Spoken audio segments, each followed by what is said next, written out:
Okay, so after the game yesterday, Brian Kelly was asked about what else? The quarterbacks. And I thought he had some pretty interesting things to say about it. So the first thing he was, not the first thing he was asked about, but when he was asked about the quarterbacks, this was the coach.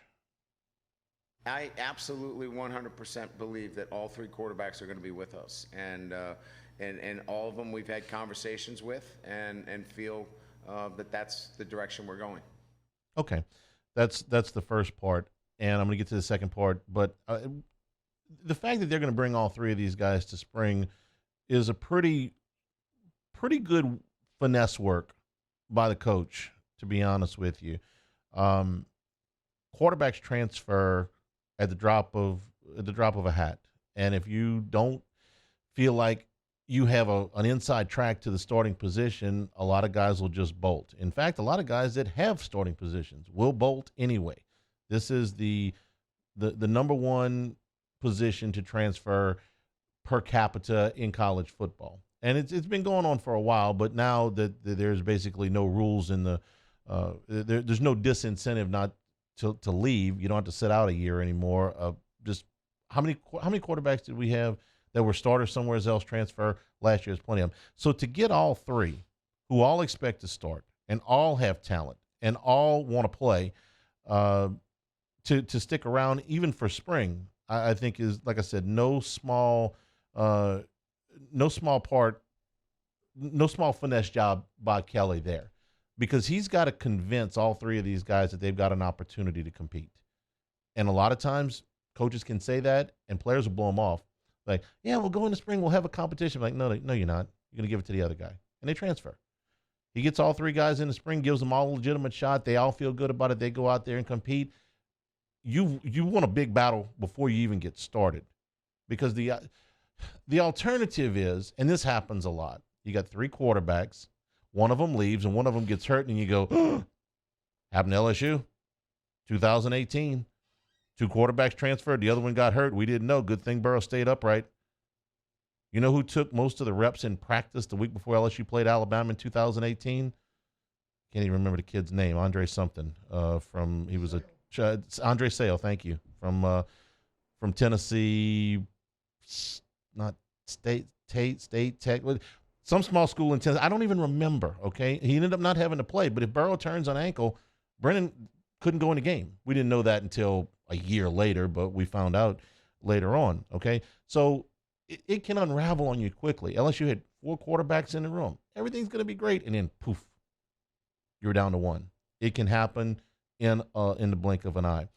This was what Kelly had to say, though, about the potential for a quarterback. Oh, we do have to use the word controversy, I guess. There's no quarterback controversy. Jalen is our number one quarterback. Garrett will get an opportunity to compete, though. And look, the most important thing is when you have two really good quarterbacks, you have to have an open mind. You can't be closed-minded when you're looking at two, elite quarterbacks. So what we've committed to is an open mind and an open process where you can go in and, we're going to give you an opportunity to continue to grow. And then, that's going to allow both of our quarterbacks and Walker to continue to grow as quarterbacks at LSU. This has got to be handled very, very delicately. Okay, that is the right statement to make. Executing it, when I remember Ed Ogeron trying to balance the reps between Miles Brennan and Joe Burrow, and he came out. This is about a little bit more than that, maybe a week and a half of the opener.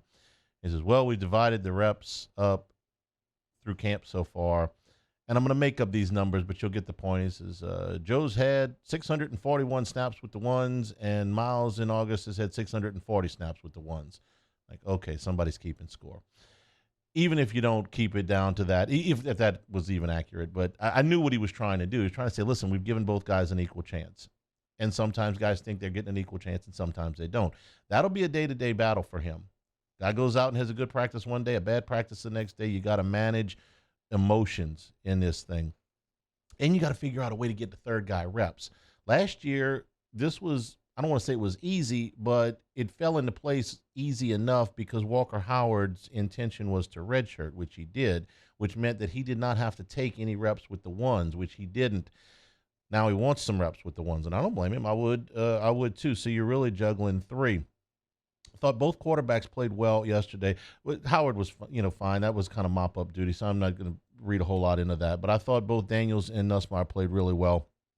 You saw, the strengths and weaknesses of both of them. You saw Daniels make some really nice throws. You saw him make some really nice runs. You saw him at times hold on to the ball a little bit too long, although, kind of got lost yesterday in the blowout. Nussmeier, you saw him make some probably throws that Daniels can't make. The arms a little bit better. But you also saw him make a bad throw. It wasn't a bad decision. It was just he short armed to throw into the end zone. He threw an interception. He is prone to make more mistakes than Daniels does. He's got some more big playability with the bigger arm, but he's also prone to make some more mistakes. How do you balance that? We even had a caller on a postgame show say, can you play both of them? You did yesterday, but yesterday was a bowl game. It wasn't a Southeastern Conference game. It did not have that feeling. There's not another game to play next week, because if they were playing a game next week, what would be the first? If they were having a press conference today and they were playing, I don't know, Maryland next week, what's the first question you would get? Who's starting at quarterback? What's the second question you would get? Is the second quarterback going to get time in that game? Well, you do this in a bowl game, you don't have to answer that question. You're going on to spring. If you do this against Ole Miss next September, you've got to answer, well, who's the quarterback next week? And the quarterbacks bounce along with you. So I think that they're going to have to pick one. And I think that probably, the third guy out is going to take a long look at his options, and they'll all have, plenty of them. But for the moment, he's convinced all three of them that they're going to get a shot in spring to show what they can do. And they believe him because they're all, according to what he said yesterday, they're all coming back. If this works, it will be a masterful job of coaching.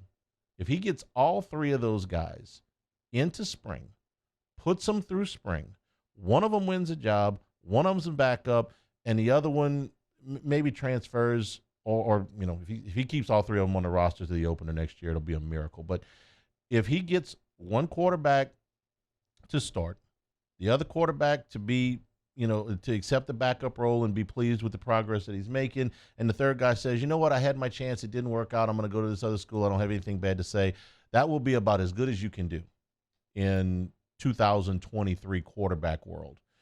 So far, he's doing pretty doggone good. Tell you somebody else who did pretty doggone good yesterday was Malik Neighbors, and I was really happy for that young man, given the way the season started and how bad he felt about what happened back in the opener. The MVP yesterday made more than a few good plays. This was Neighbors about the Citrus Bowl yesterday. It shows that, I'm able to, come out here, perform at a high level with anybody, in any conference. So it's something that I can build on to next year, keep my confidence up.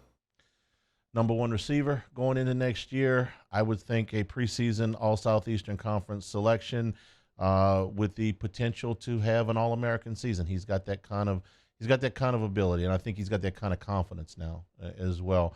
I don't think there's any question going into next year. He'll be the number one guy.